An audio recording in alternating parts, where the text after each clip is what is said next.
आज हम बात करेंगे कक्षा 12 की किताब विस्टास का लास्ट चैप्टर, जिसका नाम है ऑन द फेस ऑफ हिल, और इसके राइटर हैं सुसैन हिल, जो कि एक लेखक हैं और आलोचक हैं, जिनका जन्म 5 फरवरी 1942 और इनका जन्म स्थान उत्तर यॉर्कशायर स्कारबोरो। ये कथा और गैर काल्पनिक कार्यों के लिए अंग्रेजी के लेखक जानी जाती हैं। इनके उपन्यास the women in black, the mist in the mirror और I am the king of the castle हैं। इसके लिए इन्हें 1971 में समरसेट मॉगम पुरस्कार मिला था। इन्होंने 2012 में commander of the order of the British Empire यानी CBE इन्हें नियुक्त किया गया था, और साहित्य सेवाओं के लिए इनका जन्मदिन एक सम्मान के रूप में मनाया जाता है। और इनकी नागरिकता यूनाइटेड स्टेट किंगडम में है, और इन्होंने university of London Kings college से 1963 में ग्रेजुएट किया था, और इनको पदक के रूप में CSC मेडल मिला हुआ है। और यदि हम पुरस्कारों की बात करें तो इन्हें समरसेट मॉगम पुरस्कार 1971 में, I am the king of the castle John Rubin Rhys prize 1971 में, the Albatross and the other stories के लिए इन्हें मिला था। व्हाइट बेयर लिटरेचर अवार्ड 1972 में, वर्ड ऑफ द नाइट इन्हें नाइट वर्ड के लिए मिला था। तो अब हम शुरू करते हैं आज की कहानी, जिसका नाम है on the face of it.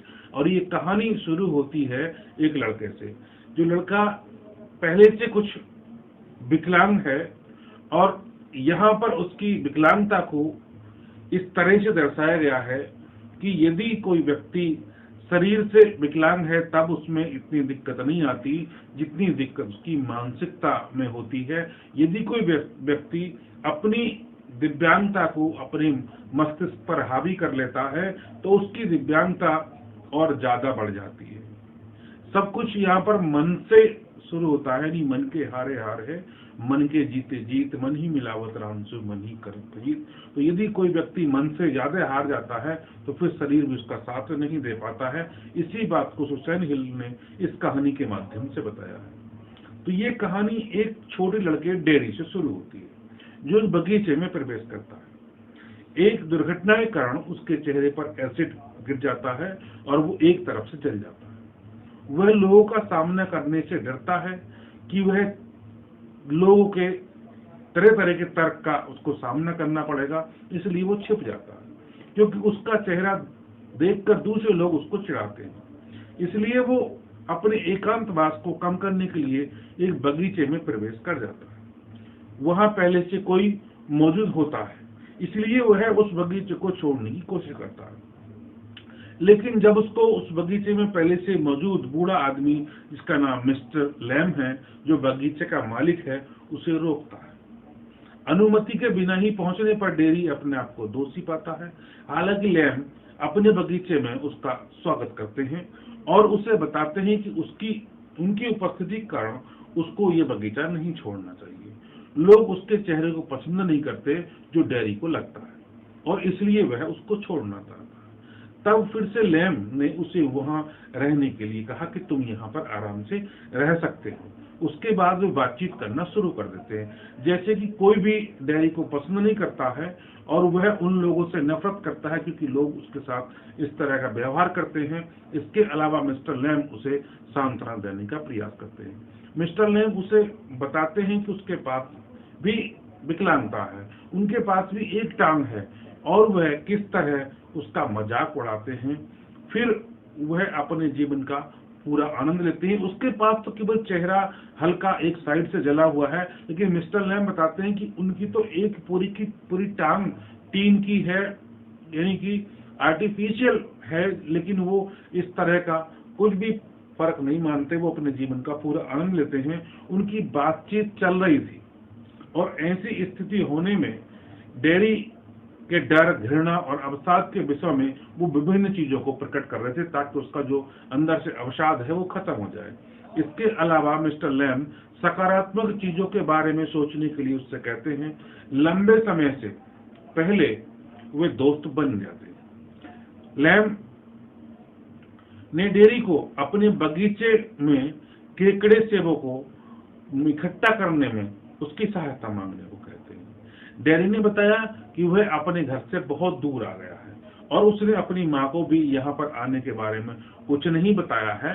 तो मिस्टर लैम उसे अपनी माँ से अनुमति लेने के लिए घर पर भेज देते हैं, कहते हैं कि तुम जाओ और अपनी माँ से अनुमति लेकर आओ। डेरी को ये डर है, उसको ये मुश्किल लगता है कि उनके बीच में एक छोटी सी बहस हो जाती है। आखिर डेरी सहमत हो जाता है और फिर मिस्टर लैम से कहता है कि वह अपनी माँ से अनुमति लेकर वापस आ जाएगा। हालांकि उसकी माँ नहीं चाहती कि वह जाए, लेकिन वह अपने वादे को पूरा करने के लिए वो फिर से मिस्टर लैम के बगीचे में वापस आ जाता है। इसी बीच मिस्टर लैम केकड़े सेबों को इकट्ठा करने के लिए अपनी सीढ़ी से ऊपर चढ़ते हैं, यानी कि सीढ़ी से लगाकर वो पेड़ों से सेब तोड़ते हैं, क्योंकि उन्हें यकीन था कि डेरी अब वापस नहीं आएगा। इसके अलावा उनकी विकलांगता के कारण उसके लिए चढ़ना मुश्किल था, क्योंकि उनकी एक टांग जो है वो पहले से आर्टिफिशियल है, टीन की है, इसलिए वो उसको सीढ़ी पर चढ़ने के लिए डेरी की मदद मांगते हैं। तो वह सीढ़ी से फिसल जाते हैं, गिर जाते हैं और गिर की उनकी मौत हो जाती है। दूसरी ओर डेरी उनकी मदद करने के लिए बगीचे में लौटता है, लेकिन जैसे ही वो बगीचे में प्रवेश करता है वहां उन्हें फर्श पर पड़ा हुआ देखता है।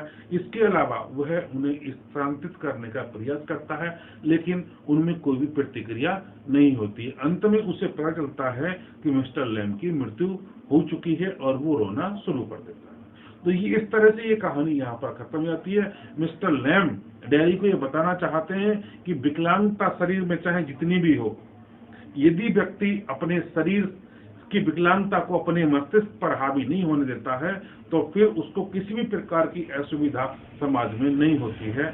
इसलिए व्यक्ति को अपने जीवन में हमेशा सकारात्मक होना चाहिए। लेखक कहता है कि हमें अपनी उपस्थिति पर कभी भी शर्म महसूस नहीं करनी चाहिए, साथ ही हमें अपने बारे में सकारात्मक और आशावादी होना चाहिए, क्योंकि यदि हम अपने बारे में स्वयं ही आशावादी नहीं होंगे तो लोग हमारे बारे में तरह तरह की बातें करेंगे, तरह तरह के विचार करेंगे और फिर हम उनके विचारों के अधीन होकर वैसे ही चलते चले जाएंगे और हम दुखी होते चले जाएंगे। इसलिए हमें अपने ऊपर हमेशा आशा उम्मीद रखनी चाहिए और हमें अपना जीवन अपने हिसाब से जीना चाहिए, ना कि दूसरे खुश हों तो हम भी खुश हों और दूसरे दुखी हों तो हम दुखी हों।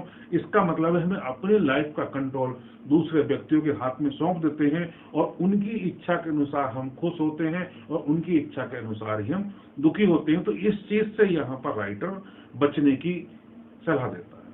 तो ये थी आज की कहानी on the face of it. और यदि आप हमारे चैनल पर इस तरह की कहानी और देखना चाहते हैं तो फ्रेंड्स हमारे चैनल को सब्सक्राइब करें और इस वीडियो को दूसरे लोगों तक पहुंचाने में अलग अलग सोशल मीडिया पर इसको शेयर करें। आपने ये वीडियो देखी इसके लिए धन्यवाद।